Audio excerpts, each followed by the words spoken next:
to even talk to the farmer, to tell people on the advantage of conservation. So this gives us a reason to think on probability of using the existing knowledge, that knowledge that was there before, the knowledge that existed before the Western science came into, before all these organizations were formed, the environment was concerned. Let's move on. On the introduction of the mass scientific knowledge, we are referring to the knowing, the way of knowing, and the application of research knowledge connected to with a particular community. Someone will ask and say, why the Maasai? I prefer looking at the case of the Maa people because almost 65% of the basin lies within, they are connected with almost 65% of the river Mara. That is from Serengeti, start from Serengeti, you are within the Maasai people's residence all the way to the source. So, you're talking about the Mao, these people are there. If we have people destroying the Mao, probably they are involved. If you talk about the Mara, they are also involved. So I took this community because it's one of the most indigenous communities, and people who still preserve their cultures, people who still use their systems in terms of communication, leadership, and these are people who still remember what is supposed to be done according to the African way. Move on.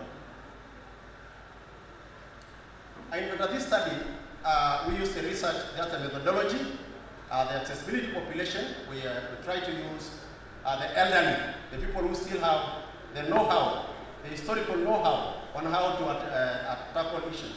And this surrounds the areas of Okuto division, which is home to the north of Mara, the north of Mara River, the Wasongiro River, and the Narok River. So all these rivers originate from the Mao, and all these rivers form part and parcel of what we are discussing about. Move on.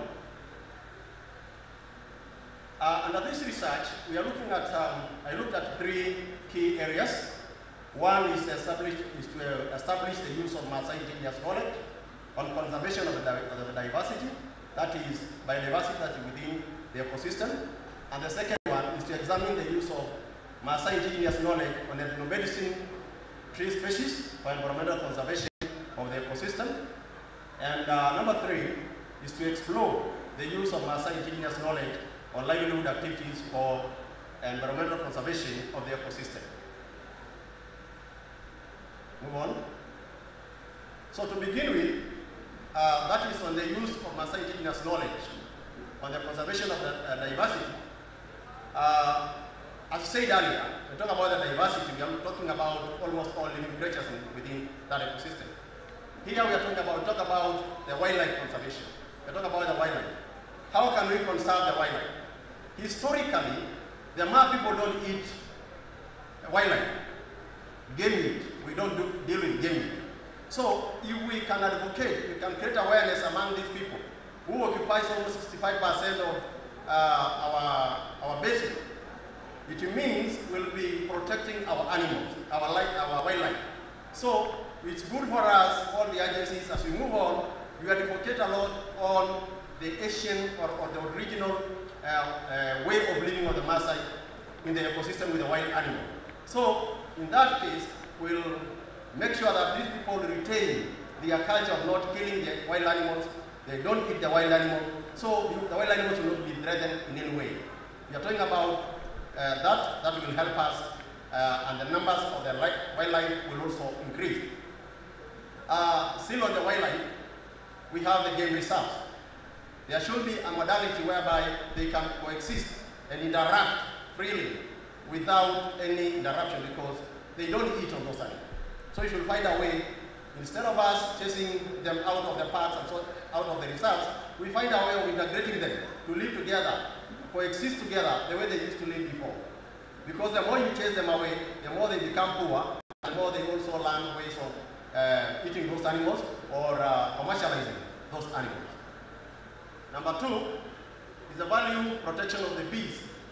We all know that there is an endangered species in terms of bees, the African bee, who are the greatest pollinators. Yeah, what are we doing about it? Because the ecosystem will not be protected without, without the protection of the bee. The Ma people, for example, they have section. There's a section called Ilorobo. So what I am simply saying here is that instead of all of us becoming gatherers or bee farmers, we should leave that activity, especially in the forest, to the community that have lived during the ancient time, knowing how to harvest honey in the forest. Because if all of us start doing that and we don't have an experience on how to handle probably the fire in the forest, we'll be causing more harm to the biodiversity by causing fire in the forest. So, using the knowledge that let those people who are specialized in beekeeping do the beekeeping. Again, we should not only adopt the current way of beekeeping, we should go back to the original way of making hive, the traditional hive. I'm a bee farmer, and I know why. And I know what I mean here. Many hives are repellent. People are making hives anyhow, using repellent kind of timbers. So there's no multiplication of bees in the ecosystem. So, but if you go the tradition of doing the traditional hives, will be multiplying bees and housing bees all over the ecosystem. Another one is every man in the household to own a protected water source. Traditionally, among the Ma people, every man, every head of the household will always have a water spring near his house, near his home, to take care of the young cows, the lambs, and so on. And when someone is committed, when one has, there is a sense of ownership. You know, we have water sources all over, water springs all over, but who is taking care of these water springs? Unless there's someone on the ground who has the ownership of that water spring, we may not be able to protect the way we are seated as agencies, as institutions, protect all the water sources. But we need to decentralize it to household level. That a spring near your home becomes your spring, you protect it for your family benefit. The other thing is that we need to discourage the cutting of mature trees. Traditionally, among the Ma people, it's a sin for anyone to cut down a tree on the stem. We only use the leaves for medicinal purposes, the barks, for instance, the branches. It will amaze you to mention that traditionally, for a Ma person to cut down a tree, he must first of all explain to the tree why he or she is cutting down the tree. Probably it's because of the use, the domestic use. You must explain why you are cutting down the tree. So if this is put into record from one generation to the other, because we believe that trees also breathe life. They are living creatures, and it's just like mother. So we have to humanize that. Another thing is composting of salts. Yeah? For us to pass this information from one generation to the other, we need to encourage the traditional way of conserving the environment. And this is done by Ma people by praising the environment. You can come up with a song praising Naiminengiyo. There are so many songs praising Naiminengiyo. So when that song is passed from one generation to the other, we create a sense of ownership. When you talk about the Mao forest, you hear us praise the Mao forest. We are creating a sense of ownership. So you feel like it's part and parcel of you, just like your cow. That's where our cows get water. That's how our cows get grass, and so on. Move on. Setting aside sacred forest. We have sacred forests like in Naiminengiyo, in Loita, which is a source of Sun River, which draws its water to the basin or to Mara River. We have a very small forest that a Maasai call it a sacred forest, call it Meduni in the Mao. It's a 22-acre forest, but no one can step into that forest. The other day I was with my colleagues in that forest. The forest is intact. No one can dare even cut a tree because they believe that the gods lives in the forest. There are some myths associated with the forest. So when you have that in place across all the communities, the environment will have at least some portions of land conserved for the environment. When you make it sacred. Involvement of medicine men, like Bono. In some regions, for example, Neminegio, for you to do something in Neminegio, there must be a consultation of the medicine men. They can say, you can do it, you can do it. Yeah, so it reach a point whereby elders have to be involved. So the Maa people can never do anything without involving the elderly people.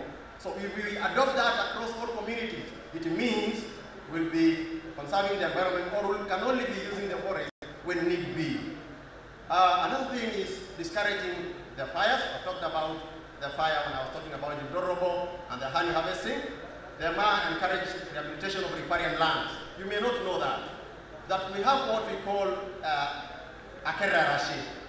As in, the Maa people will not allow you to graze on a wetland. So it's good, you can only graze when it's not raining.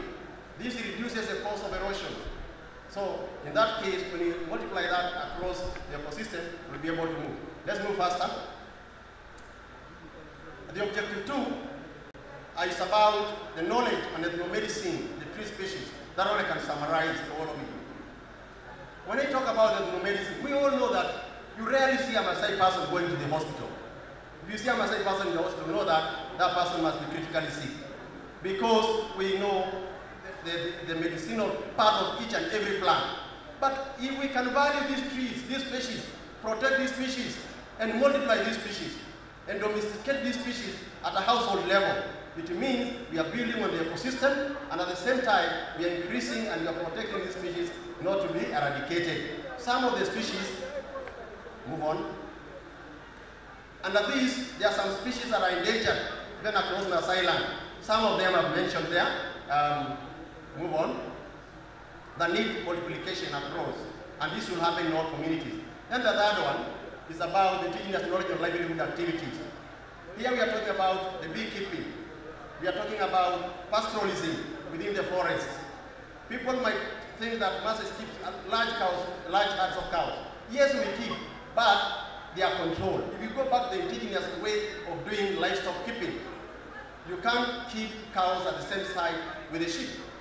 And you can reserve some pasture for dry season, so you move in patches. We normally move in patches. If that can be adopted, we'll reduce our grazing, we'll reduce erosion, we'll reduce conflict, and so on. The boost income levels.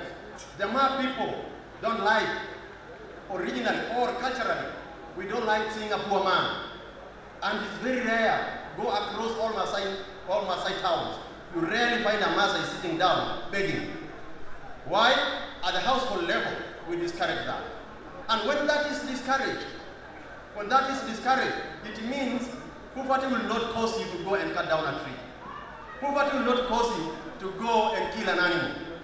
So if we can also adopt that by empowering those cultures across all communities, whereby people are, you are a keeper of your brother and so on, it will empower all of us and will conserve the environment. Deforestation of charcoals, it's an activity of the caste among us, of the poor. We hate seeing people who are poor. We better help one of us not to be seen begging. Embrace the traditional use of trees.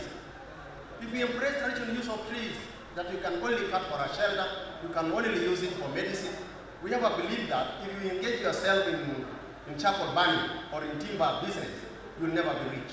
You'll always remain poor. You'll always go back to poverty. Beadwork, introduce other livelihood activities like beadwork. Yeah? Enable our women, instead of us just depending on other things, to commercialize other activities to empower our people. Now, on the challenges facing the indigenous knowledge in environmental conservation among the Maa people includes one, the climate change, which is global. We may not have control on it. We can only mitigate on some issues, but we may not have control on it.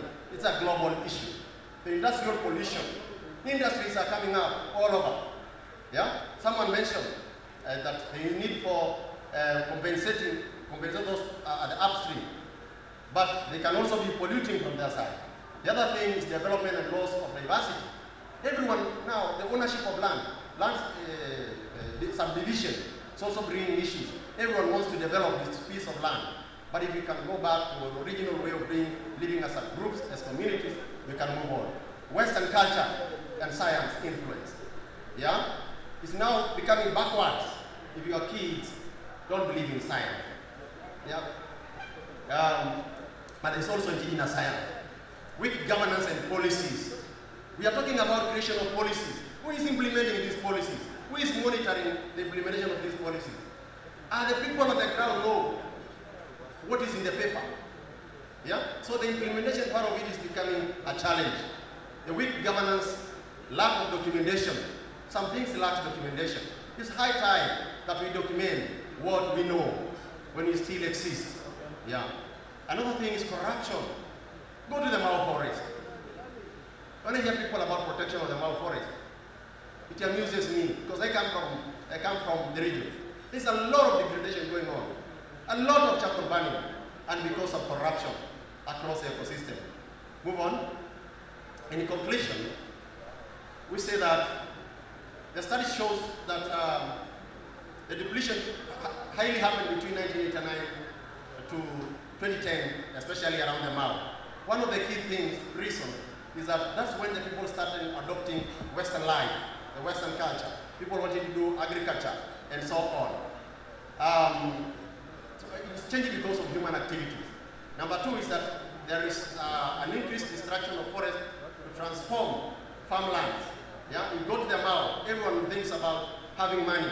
We are commercializing everything, including our own lives. The population increase is also an issue, areas and factors are the land use and land cover system. Between the years of 2000 and 2023, there's a decrease of water bodies as well as in the forest cover has been observed as a result of weak policies implementation. We are all gathered here.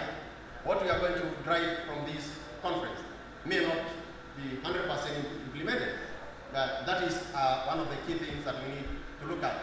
Between 90s to 2000, there was an increase of water bodies as a result of El Nino of 1997 and 1998. But what will happen? We are again expecting El Nino.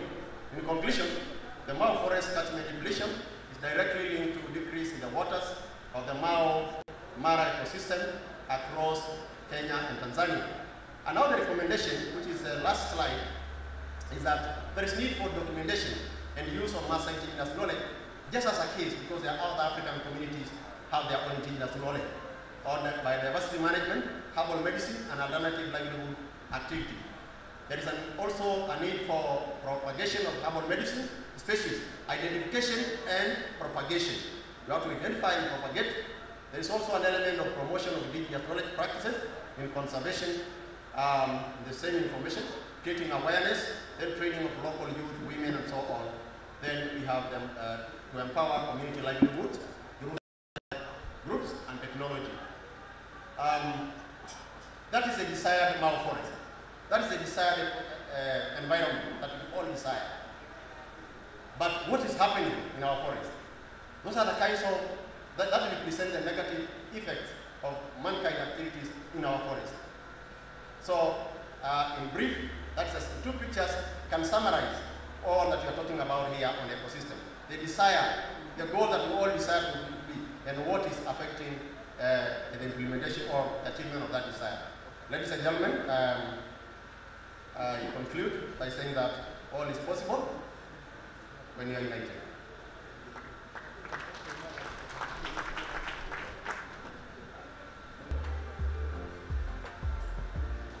Thank you very much, Dr. Naikun. I'm tempted to use adopted by knowledge.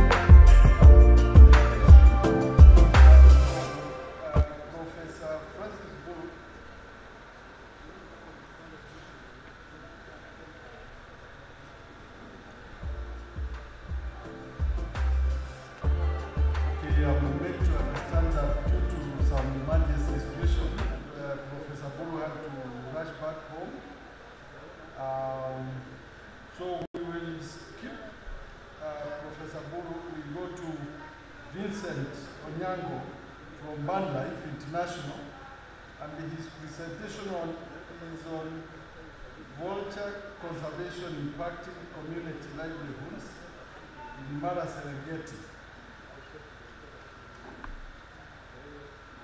Vulture conservation impacting community livelihoods in Mara Serengeti. Vincent Onyango, this is your opportunity. Welcome. Is Vincent in? Yes. Vincent from BirdLife International. Karibu sana Vincent. So good afternoon. I believe you are now energetic after the lunch break, and the concentration level has gone up.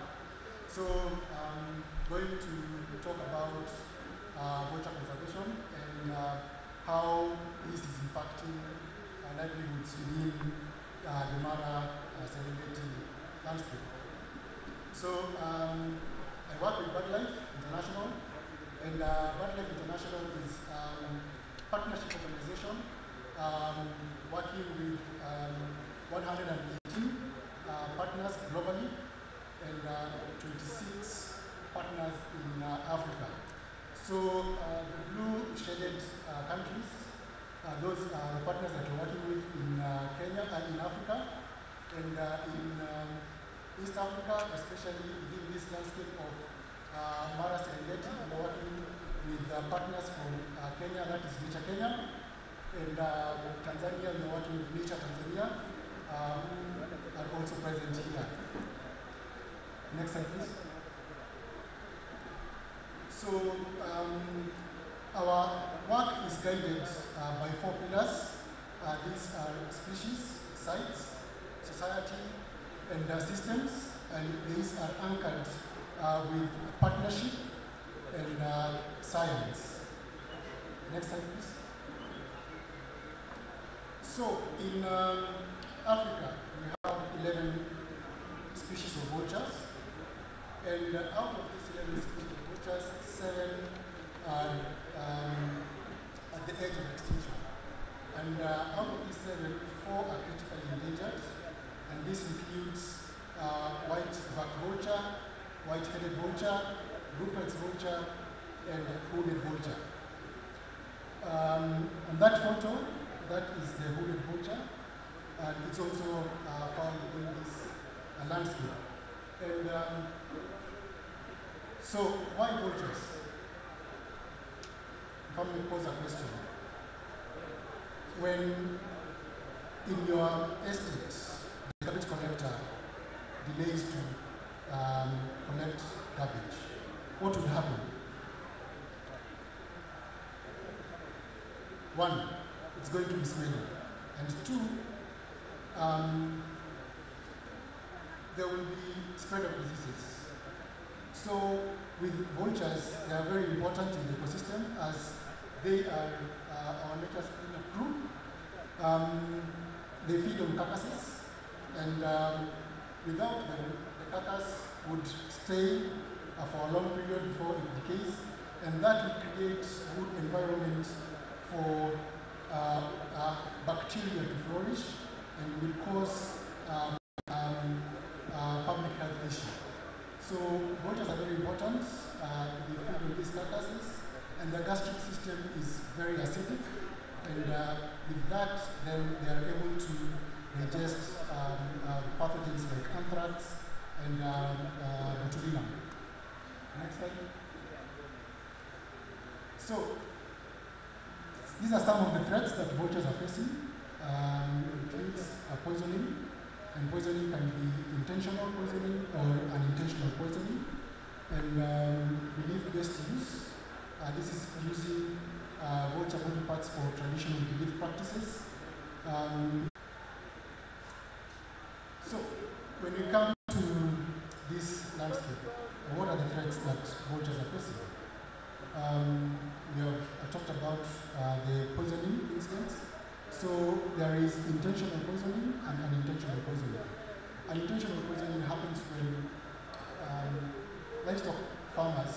would retaliate by lacing carcasses with poison, targeting the predators. For example, you can see in that photo, this was an incident in Masai Mara, where this farmer lost more than 40 sheep to hyenas. And you can see this is a loss to this person. If you put it in terms of money, 40 sheep, let's say for example, you're going to sell this one sheep at 4,000 Kenya shillings to 6,000 Kenya shillings times 40. That's like $1,000 or $1,000+ that this person has lost. So human-wildlife conflict is a major driver to poisoning. And human-wildlife conflict do happen in bomas and in the grazing fields. Next slide. Intentional poisoning. This is traditional belief practices. And here in Tanzania, in Meatu area, we are working with the traditional believers to stop traditional healers to stop the use of vulture body parts and get alternatives to vulture body parts in the traditional belief practices. Our partner here in Tanzania is working very closely with the traditional healers, and one big step of this is that the traditional healers have found an alternative plant that works equally good as the vulture heads. And they say that when they use the vulture heads, they are able to see the future, they can make people rich, and these are the beliefs that the traditional healers are working on. Next slide, please. So within this landscape, what are the efforts that we are doing to conserve vultures? We have awareness creation, human-wildlife conflict mitigation, wildlife poisoning response actions, and community revolving fund. So awareness creation. Awareness creation is done in village barazas or village general assemblies, market outreaches, and international days. For example, at the 2nd of September this month, we conducted the International Vultures Awareness Day, and in Meatu district, our partner, Nature Tanzania, worked with the local community within that landscape, working with primary school students, having films in the evening, talking about vultures, and also having a football tournament to raise awareness on the importance of vultures within the landscape. Human-wildlife conflict mitigation. So in Kenya, Nature Kenya is working with other stakeholders and the community to support the community in reducing human-wildlife conflict in the grazing fields and also in bomas. So currently there are 44 predator-proof bomas that have been constructed by Nature Kenya. And you can see that photo is an example of predator-proof boma. And it's very successful, and the community can relax at night and have good sleep, not to worry about a conflict, a hyena coming and feeding on their livestock. And also awareness creation on awareness creation on good herding practices, because these incidents on human-wildlife conflict do happen in the grazing fields also. So to reduce livestock loss in the grazing fields, the community are also encouraged to embrace good herding practices to reduce human-wildlife conflict in that landscape. Next slide. So for the community revolving fund, this is a self-sustaining fund. It's a fund under the project that is funded by Darwin, initiative, and the fund is £5,000 or 13 million Tanzanian shillings. And currently there are 56 people, that is 23 men and 33 women who are benefiting from this. And this fund provides soft loans for the community members within Macau and Bonde to start an environment-friendly business to reduce pressure on wildlife within that landscape. And this is a project that is still ongoing, and this is our second year of the project, and there is more to come. Next slide. So I want to thank Wildlife, Marine Initiative, Nature Kenya, and Nature Tanzania. Asante.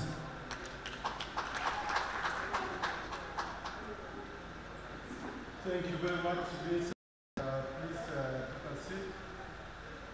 We will have, as I indicated, we'll have the next couple of three presenters. Then we engage these presenters with comments or questions.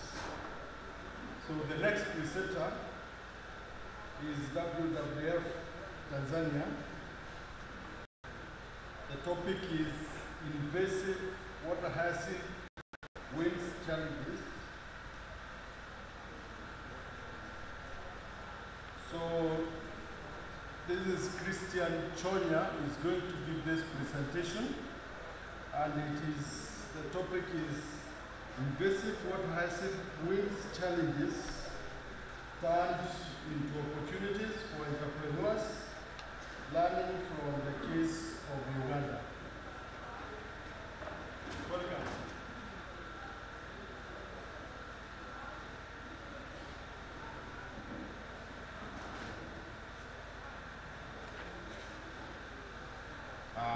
Good afternoon. I will not explain much on the invasive species because I think someone called Alan explained a bit on the invasive species.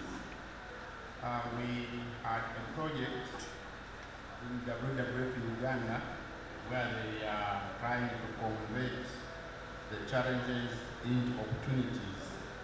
So we say that we may learn from them, and then maybe we can try to implement in our site here in Mara.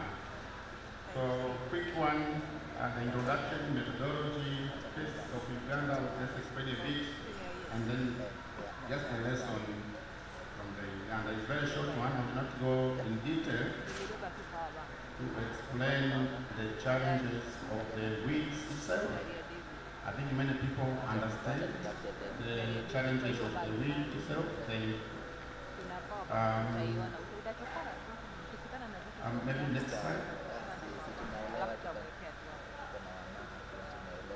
But the important thing, maybe what we want to share, maybe today, that there is no hope or miracles to the solutions. So we need to find something. We need to do something on the ground. There will never be if we don't do anything. So my presentation is just to give awareness of many possibilities of transforming those challenges of invasive water hyacinth weeds into opportunities. So we are trying to change the problems to solutions. And so this paper is just extracting the lessons learned from the WWF Uganda, and I will share you just that brief. So when you go to the literature, and in Uganda they did this by practical, they did it. It's not a study, it's just by doing it.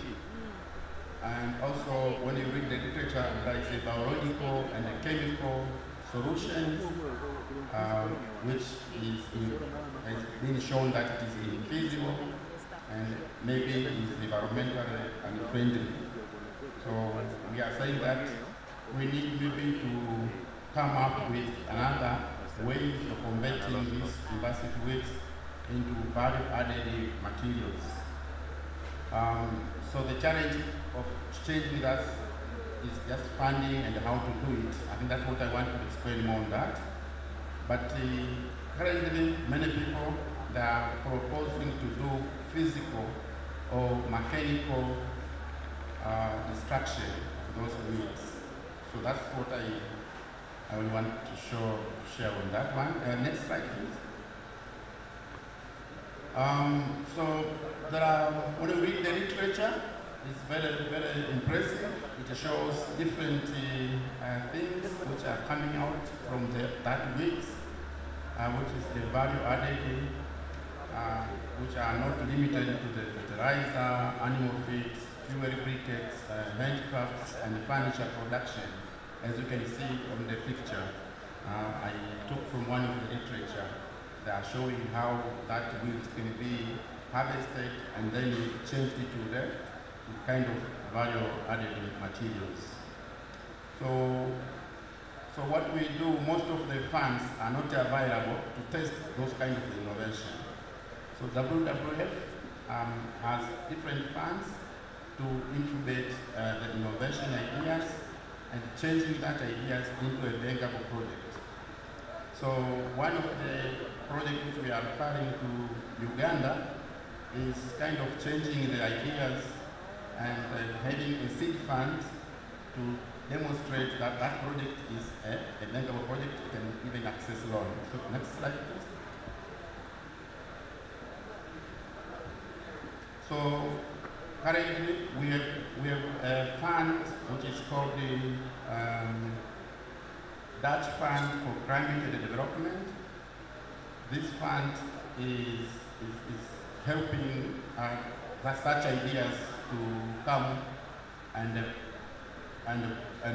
change those ideas into bankable projects. So you get a seed fund to demonstrate that if you have that harvesting of those weeds, you can convert it into valuable things and you can sell it, get money.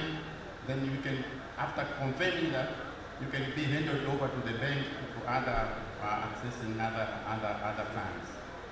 So in case of Uganda, we have a Humo Agrotech Services Limited, which accessed that fund. And what they did for them, they requested that seed fund, and then they harvested those invasive weeds, and of course they dried up, and now they are converting that into fertilizer and into animal feeds. So we thought that one is a very good example which we can take and maybe try to use it in our side. Now, can you go back a bit?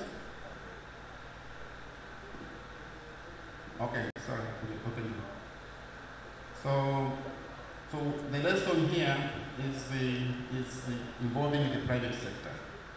The private sector has a big role to play in conserving, and most of the private sector are interested, but provided you show the profit. If you are going to show to the private sector how are they going to get money, then they will be obviously interested and they will engage to that. So we need to try to influence the private sector and show them that there is an opportunity of converting these invasive weeds into fertilizer and into animal feeds. Another kind of lesson we are extracting from the case of Uganda is the researchers. For example, in Uganda, from Makerere University, they are very much inspired to see that that's a small company that are already producing that animal feeds and also producing the fertilizer. So now the university are going in deep to see how much that animal feeds has. For example, the proteins, how much proteins is there, how much maybe contents in terms of fertilizer. So we can see that table there, trying to show the contents of the invasive weeds and how it is enough contents to feed the animals and enough contents to change that into fertilizer. Another thing which was very interesting to learn from Uganda was trying to have a kind of a landscape, a small landscape, where they form a multi-stakeholders process. And that multi-stakeholders process, it helps them to keep an eye on the landscape interest. Because it seems like the interest is very many, so we need to have like a multi-stakeholder process just to form kind of an advisor to those people who are coming up with the ideas and even helping from each other to make sure that that idea is making sense and it's coming up with the good ideas. So that was a good learning for me. I thought it's a very good learning from them. The other thing is the local context. There are lack of awareness, of course, on funding for innovations, absence of comprehensive and sustainable policy framework. I remember in Tanzania we have a lot of funds where they allow, for example, youth to access. But when the youth access that fund for innovation, that might be difficult for them, unless they show them a very exactly like how they're going to change or how they're going to return that money. So for us, the money is more on seed money to go and do a research or do a feasibility study so that you can come up with the complete feasibility study and say this project is valuable and you can even access a loan based on those kind of studies. So my last slide, maybe next. Yes. So my takeaway is the conclusion is just two. So one is that the invasive species, the invasive hyacinth weeds, is currently a challenge to water bodies, especially to the Mara wetland and to the Lake Victoria, but are very variable and with several unique properties, including the being high nutritious to animal and the garden, because it can be converted to the fertilizer and it can be converted to the animal feeds. So that's for us, it can be a big problem. We see it as a very big problem, but it can be a very big opportunities to private sectors to have that opportunity to change that problem into solutions. Second part which I want to share with you is that there is a lot of innovation funds which can help the private sector to access and then try to convert the challenges into solutions. So one of the examples is this fund, which is called the Dutch Fund for Climate Development, which is available, and I put a website there. But this fund is just attracting the private sector, and that private sector need to do an analysis to have a positive impact on the people and the nature at a specific landscape, and also it needs to have a conservation benefit and the community community benefits. So environmental benefits and community benefits. And lastly, that project needed to generate a positive financial returns. So that's the big problem there, where many youth, they cannot show how they're going to generate a positive financial returns. So returns of investment or thinking on scaling up that ideas to another areas. So that's the kind of conclusion we are making, and it's an opportunity to private sector. If you have time, you can visit that website, and if you want to, you have an idea, let's discuss and see how we can submit to the required people to assess, and you can access that fund to change the problem into solutions. So thank you very much.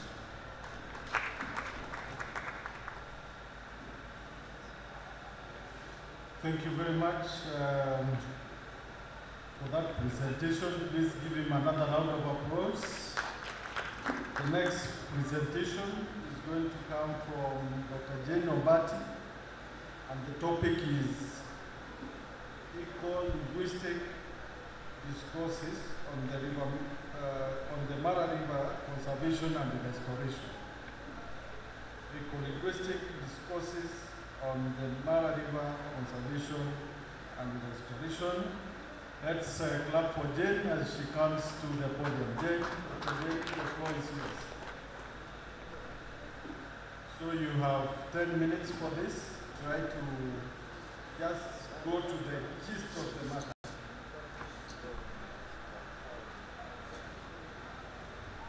Thank you. All protocol distinguished guests. Am I speaking? Yeah. Good afternoon, everyone. Sorry. Good afternoon, everyone, once again.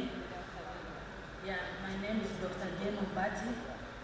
I am a senior lecturer from Masai Mara University, Kenya. For presenting this paper with Professor Francis Imboro. He's not around. He came, but due to an emergency, went back. So I'm presenting this one on his behalf and on my own behalf. So my topic is about eco-linguistic discourses on the Mara River conservation and restoration. My discipline orientation is applied linguistics. I'm a social scientist and a linguist. So I am using this knowledge to discuss about environmental issues. And I've come in at a very opportune moment when you have been talking about several topics this morning. You have been talking about, a lot of issues relating to the environment, relating to the Mara River, but fortunately you have been using language to talk about those issues. So the talk that we have been getting is on discourses, different discourses, the talks, and that is where my topic is based. So to begin with, I can say that language is very crucial in communicating environmental issues relating to conservation and restoration. Yeah, it plays a very great role in creating awareness, campaign, as far as Mara River conservation and restoration is concerned. So we also use this language for advocates and policy framework. Because in the morning I heard about policy framework. So what do you use to state those policy frameworks? Is language. And that is where an eco-linguist, where I am one of them, come in to merge language, culture, and environment to talk about issues related to environment. Slide, please. So, eco-linguistics, in short, analyzes the language used in environmental discussions, policies, and advocacy. Next slide, please. So, because of time, I may not go through everything, but that's the gist of what this discourse, eco-linguistic discourses are all about. So they help us explore that is the relationship between language, culture, and environment. It also helps us to understand the collaboration, implementation of sustainable practices relating to the conservation of Mara River. And so for us, those who are interested in conserving Mara River, it's important for us to know the right language, effective communication to put across the message of conserving the Mara River. Please, next slide.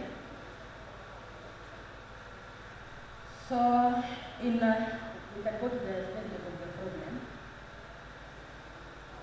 Yeah, I would like to state that there are a lot of discourses on environment, discourses on many issues, but there is scanty literature on the nature of discourses about the conservation of Mara River. We don't have, we have very little documented information on the discourses relating to the conservation and restoration of Mara River, and how we can engage the public in creating awareness about the conservation of the Mara River. And this is where my study comes in, is to bridge this gap, to have those discourses documented. So my study was guided by three objectives. Number one, to to establish the nature of these causes relating to the Mara River. Number 2, I've gone to the objective, please. Next slide. Yeah, number 2, to explore the language, how language is used to frame environmental issues. And number 3, to establish the role of language in ecological either destruction or protection. This study was informed by 3 theories. As a social scientist, we work on theoretical frameworks.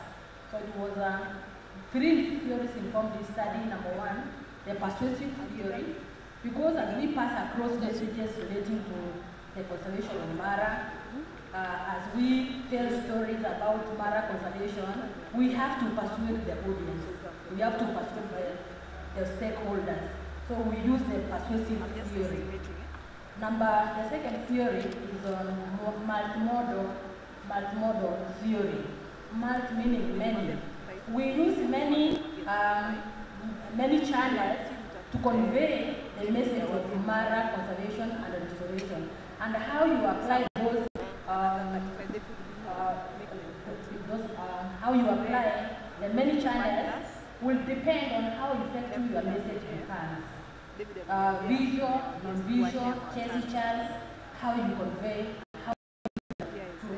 the message of Mara River conservation and restoration. And the third theory is about critical ecolinguistics. Critical ecolinguistics, the third theory, I'm going to 2 slides ahead.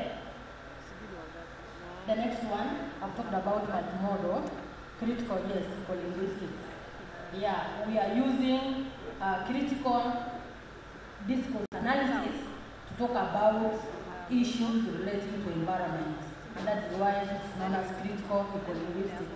And the aim of this is to raise awareness of the role of language in ecological destruction or protection. In this study, I used descriptive research design. Descriptive research design, where I used convenience sampling technique to gather my information. Convenience meaning that I come across information as need arises.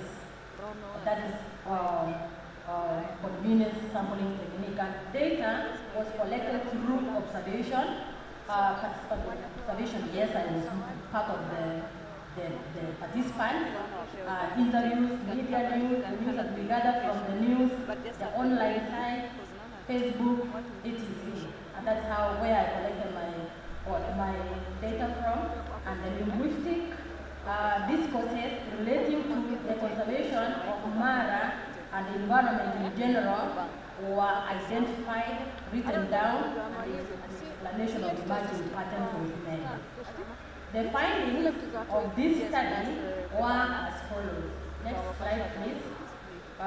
Number 1, based on the 3 objectives, of course, I analyzed my data on the 3 objectives. Objective 1, on the nature of discourses. There are a lot of discourses that are being done about the Mara River. Maybe I can give examples, a few examples, there are very many. Number 1, discourses involving the importance of the Mara River in relation to the wildlife. We know wildlife, the wild beast crossing, because the animals in the wildlife, they are very important, and we have discourses revolving around that area.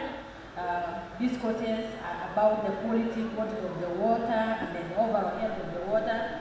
It has been talked about here since morning, the discourses of the socio-cultural aspects of the Mara River. My colleague from Masai Mara has talked about indigenous knowledge in conserving the environment. This is where this one comes in. The Masai community, who are part of the people, the neighbors of the Mara River, embrace this river so much. They attach this river with a lot of cultural significance. They attach it, they use it for cultural events and ceremonies. You can confirm that one from the Maasai people.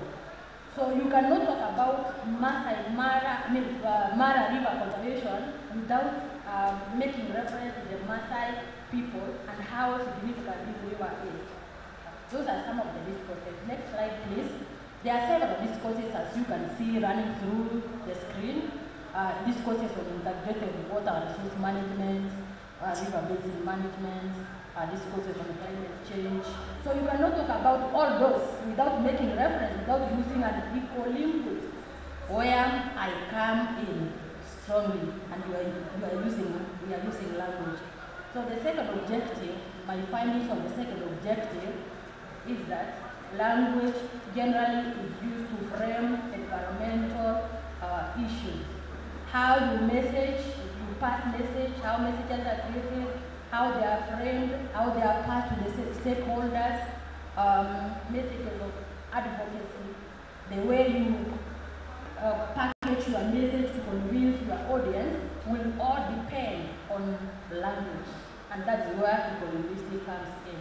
And that's where the objective number 3 comes in, the application of eco-linguistic discourse in the role of language in the Mara River. So overall, I've said that language, effective language and communication is very important in Mara conservation. Yes, don't move, please. You stay there. Go back. And effective selection of lexical items, vocabulary, and all those terms relating to the environment, that careful selection will impact on the stakeholders, will create an impact on the stakeholders in relation to the Mara conservation and restoration. The next one is, as a linguist, as an eco-linguist, we have to work hand in hand with the environmental experts to frame a message that the public will receive and have an impact on and get convinced on environmental conservation. You can move to the next slide, please. There are several issues on language, eco-linguistics, and more important again is the effective use of language to shape public opinion. The public opinion, how to mobilize support from the stakeholders, the government, non-governmental organizations on the Mara conservation.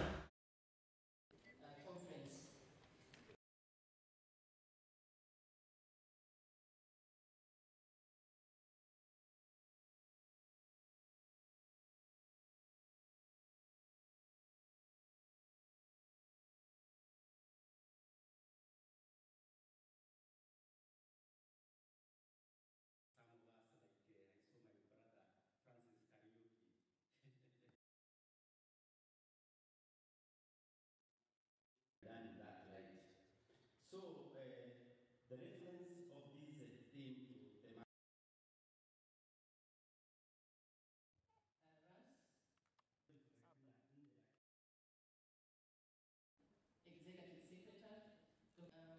our keynote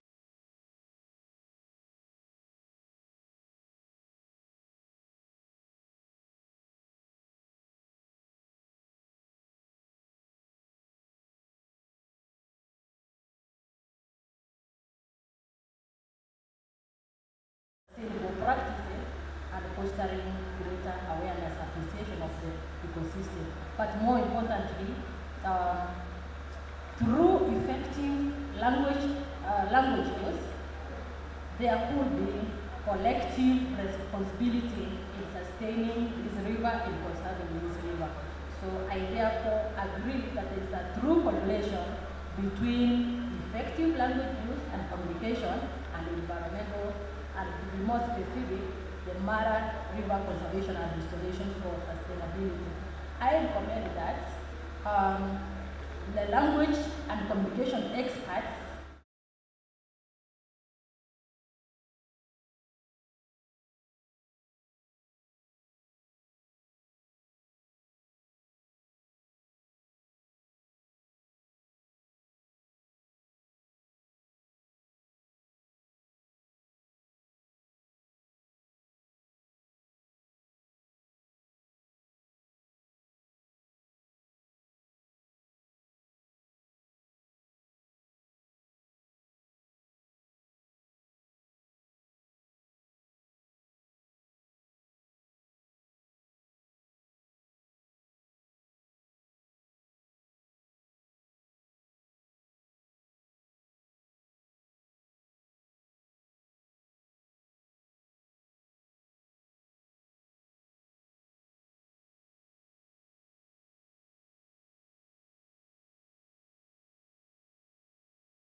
one.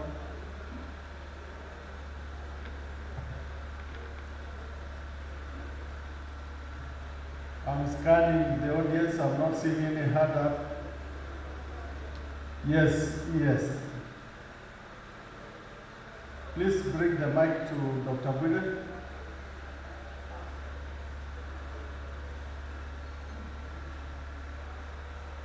Another hand.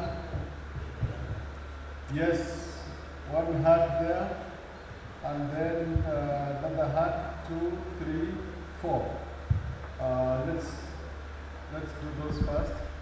Let's Dr. Bonde, please. Thank you, Director, and thank you, presenters. You have presented the past presentations, but let me select one, the one that were presented by the engineer.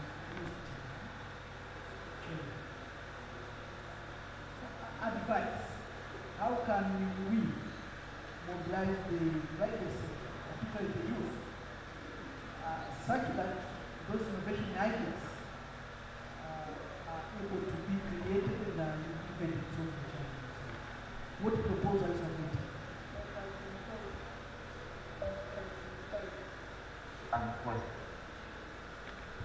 So I think you can take note of that question. Let's pass the mic to that table there, that gentleman in the white shirt. Thank you, Madam. Yes. My name is Bonde. From Kenya Forest Service. From the presenters who actually focused on pollution and proliferation of invasive species in our aquatic ecosystems, I didn't see the element of discharging of raw effluents into our rivers, especially from the urban setups, and especially the cities around Lake Victoria, because they really exacerbate the proliferation of the invasive species, especially the water hyacinth. I expected to see so that a lot of issues in terms of technology should be inbuilt before the raw sewage is disposed into our lake ecosystem. Thank you. Okay, we'll take the last question now. I will interrupt the question session so that I'm told the sound system has been rectified. So we'll have the last gentleman there to ask his question. Then we'll have the responses. Mheshimiwa Makame na Matemu bado na kuona, but we will hold on the questions until we get the last presentation. Please. So let's have the gentleman ask the question. Thank you. I'm Maina from KFS, Kenya Forest Service. My question goes to Naikuni, my community traditional knowledge in conservation. But the issue that I'm trying to understand is that culture is a dynamic process. Number two, we have the issues of current women-headed families. We also have an issue of integrating science and tradition. When Daktari is talked of maintaining the traditional highs, and currently, maybe in future, the ladies or the women, the headed families by women might embrace beekeeping. How do we expect our mad ladies climbing on trees, the ones that we say they are not supposed to be cut, to harvest and do the beekeeping? Number two, there are the issues on conservation. Are there methods the Maasais are going to embrace the issue of gazetting those groups or those small pockets of forest to deter future grabbers? Thank you. Okay, thank you very much. Now we get those three responses, and ladies and gentlemen, that is just a kionjo of the responses. So after you respond, don't leave, stay there. There will still be more questions. So, please.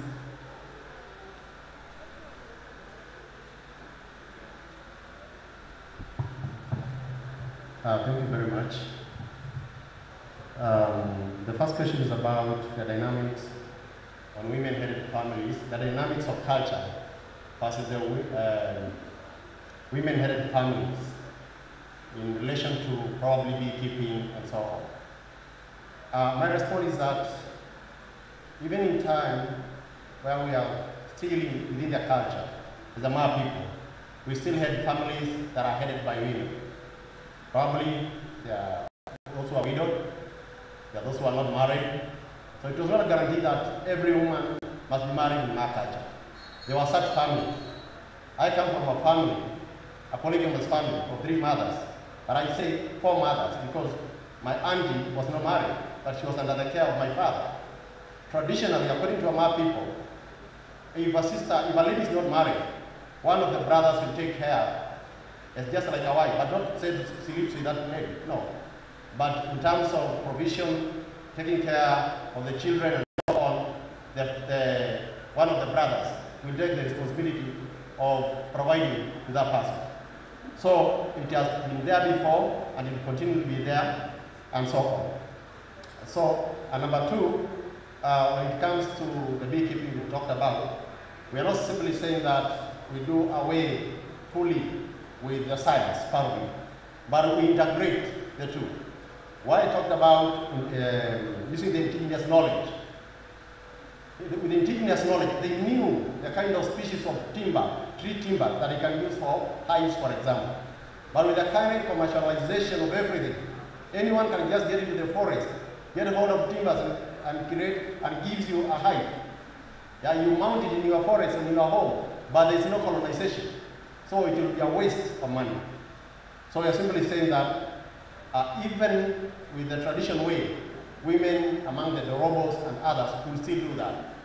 But we are saying, can we preserve that activity to the people with the knowledge, to the people with the skill, other than just giving everyone? You go to the forest, harvest honey, and leave the fire and burn the forest. On conservation and gazetting, well, there is what we call the Communal Land Act now in Kenya. And apart from Baringo, I don't know any other county so far that has registered community land. But there is already a process ongoing of registration of community lands in Kenya. So as we speak now, we have the Community Lands Act that is ongoing, that the registration is going on. So most of these forests will be registered as community land, and which will be protected by communities and under the custody of the county government. Yeah.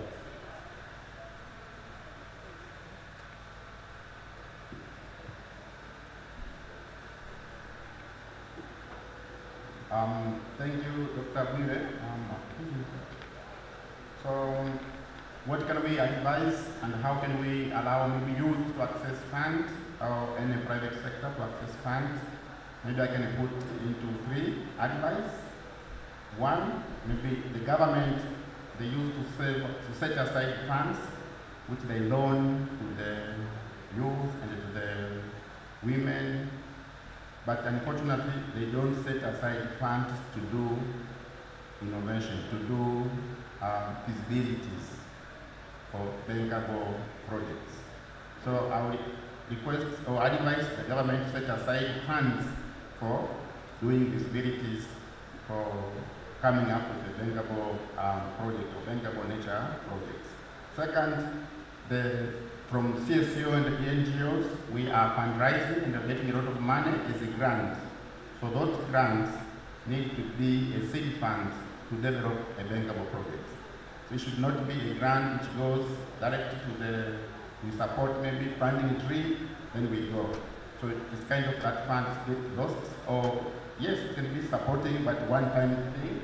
But if we can set aside that fund as a seed fund to develop a bankable project, then in future we can sell that project to another private sector and we can run continuously and getting profit out of that project. And third, I think we need to find a way to encourage the private sector. The private sector, we need to show them that there is a profit by doing certain activities. For example, nowadays there is a fund, for example, to reduce pollution. Instead of, for example, if a company maybe making clothes is using a lot of color and then they are polluting the water bodies, so we can find funds to construct a treatment plant to ensure that he gets more profit. There is no risk for him to sell that product. At the same time, he will be conserving the environment. So that connection, we need to kind of ask CSO and government and try to promote to the private sector so that we invest sustainably to the environment. So that I can say my quick comment. Thank you.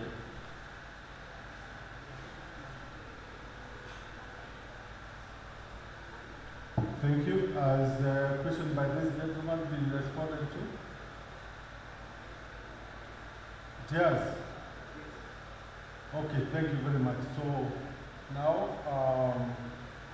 Dr. Jadida, please come and give us your presentation on sustainable utilization of natural resources in Mara Serengeti ecosystem. 10 minutes, go to the crux of the matter. Welcome.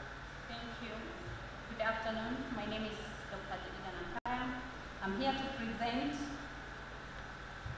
our part one of the project titled Sustainable Utilization of Natural Resources in the Mara Serengeti ecosystem. As we all know, sitting here, that the Mara is an important ecosystem together with the Serengeti. Of course, we cannot talk about the Mara alone without talking about Serengeti. And you also know that it hosts a lot of wildlife, and must also acknowledge that most of the wildlife have been classified, or the ones that attract tourists have been classified as the Big Five. And as a result, we have then the Mara being one of the very, very popular tourism destination. That also means we get a lot of tourism taking place, or tourists visiting the Mara. Next slide, kindly. And you also know from here that the Mara River flows from Kenya and Tanzania, and it plays a significant role in the migration of wild beasts and other animals between, of course, Serengeti in Tanzania and Masai Mara in Kenya. And so the two ecosystems provide the best opportunity for tourists to visit our two countries for pleasure, for nature, and for their own, ambitions. Next slide, kindly. As can be seen, I hope the video can play. I just wanted to show you 1 minute video.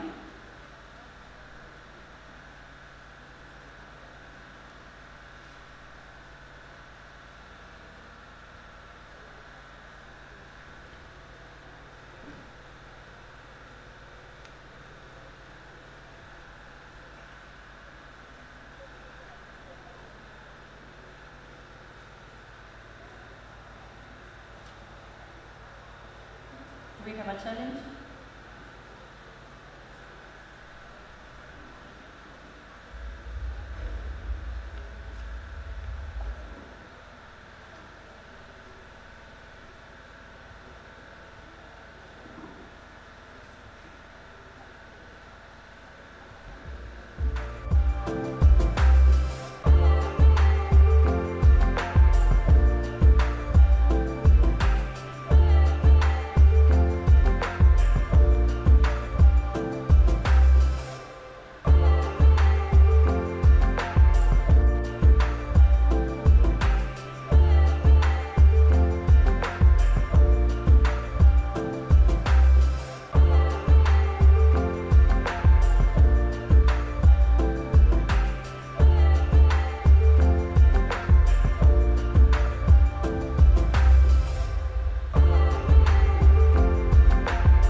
I think we've seen the most important part I wanted to do.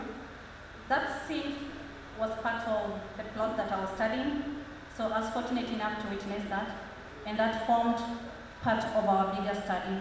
And so part one of our study, rather than having a plot there, was informed by that clip. So please go back to the next slide after the clip. So what we've noticed is there was a big moment of hunting. Someone needed to eat, but unfortunately or fortunately, depending on your lenses, there was a scenario where everybody wanted to see what was going on without caring so much so about the one who was trying to get food. This is the nexus that nobody cares to think about. And of course, having a plot by that side opened up my mind and informed my part one of the study, which I'm presenting the results today. So human disturbance can influence wildlife behavior, which have a lot of implication on wildlife population. A study conducted by one of the researchers in the Mara found out that having too many safari cars, actually too many here means 5 at a viewing, driving closer to 20 meters to the animals have some impact on the wildlife. And as we've seen in the video, that scenario, there were more than 5, and the distance was not even 20 meters. So we need to understand the effects of human disturbance, our disturbance to the wildlife in the two ecosystems, and what long-term effects that could have. We can talk about the Mara, we can talk about Serengeti, but if we don't talk about our action on this wildlife, we are likely to lose the entire ecosystem. Both natural resources found there, that is the wildlife, and even the vegetation and the soil. Next slide, please.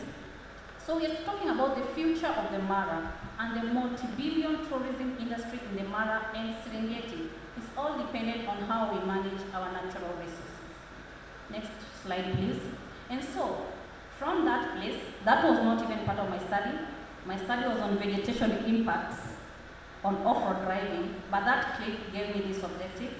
So, as a result of part one of our objective, we decided to look at our general objective to raise awareness of unregulated driving, that is off-road driving, so as to promote responsible tourism among tour drivers, tour managers, hotel managers, tour guides, both in the parks and conservancies.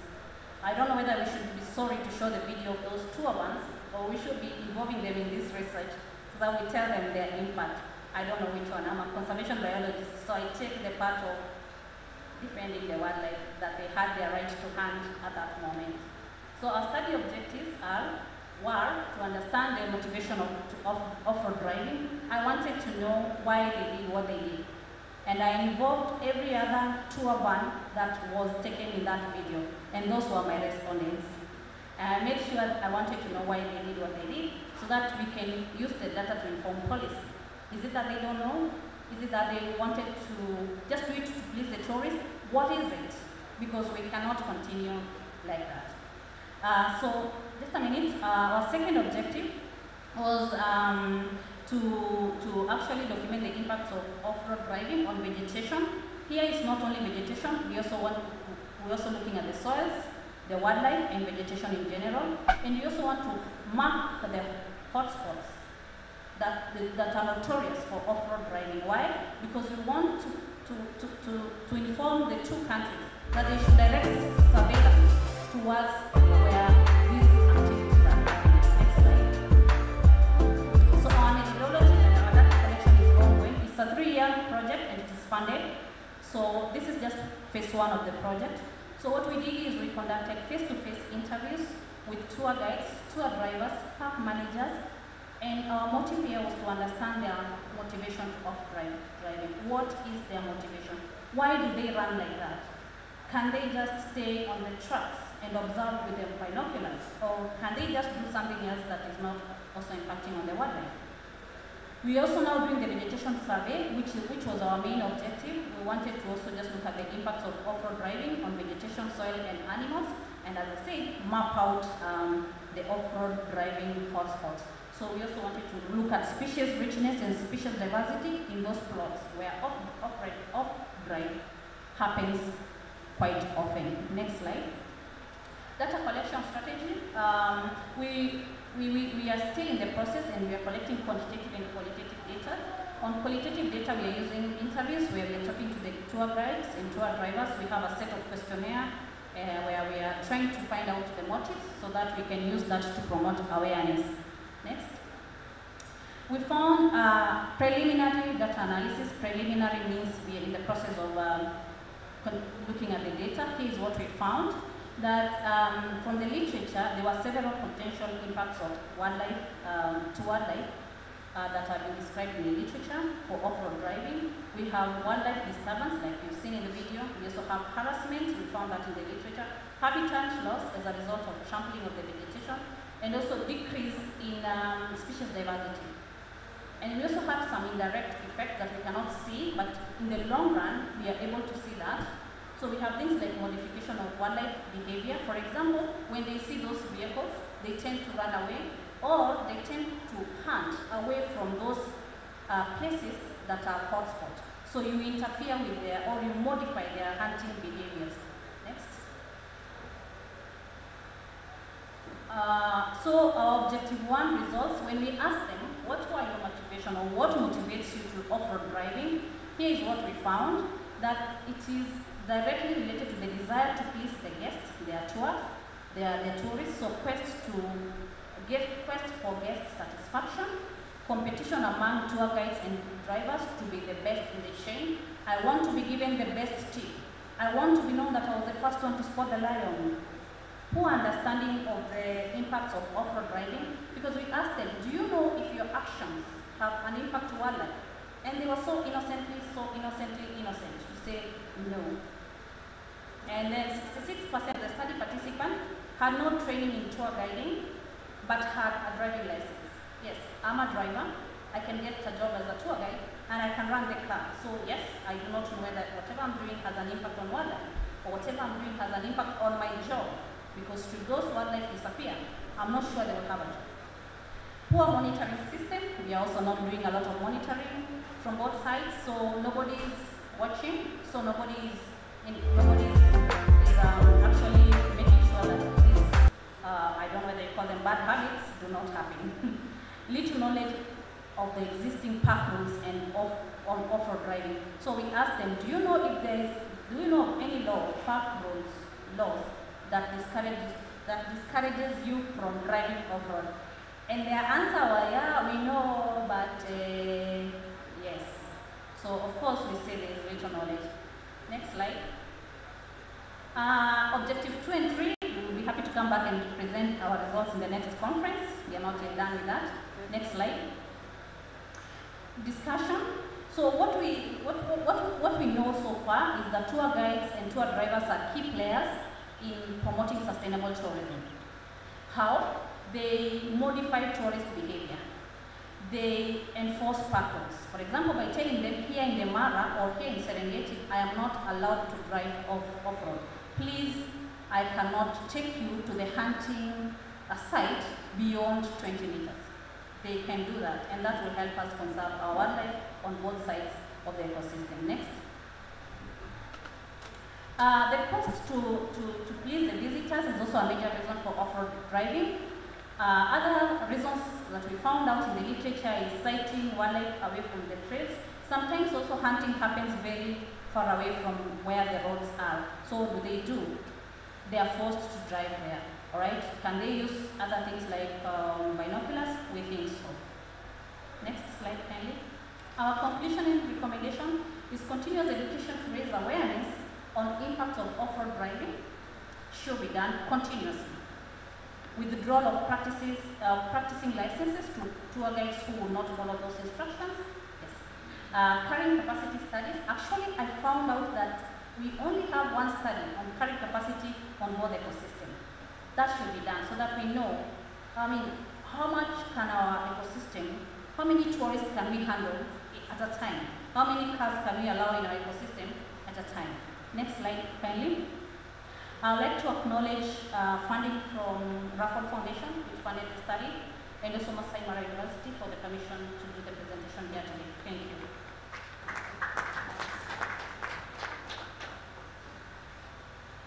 Thank you very much, Dr. Jediga.